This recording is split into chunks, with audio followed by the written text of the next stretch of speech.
The release of the $8,295 Leica M10 Monochrome pushed the premium of black and white photography to the next level. The new Leica M10 Monochrome is touted as the first black and white rangefinder camera system to achieve an entirely new level of quality in black and white photography.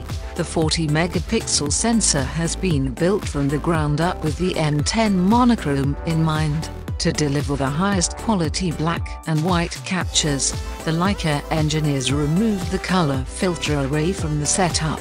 This is done to ensure each pixel receives more light and no interpolation is needed.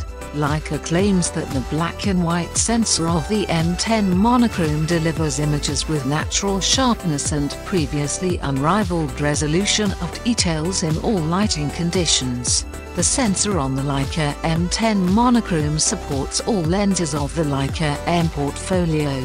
If you see the camera assembly, you won't find any colored elements. The camera features only the engraved logo on the top plate. M10 Monochrome is also an entirely handmade camera. The camera is touted to have a robust build that can survive even the toughest conditions to assure lifelong functionality and enduring value. Overall, the Leica M10 Monochrome seems like a solid entry into the company's high-end professional cameras.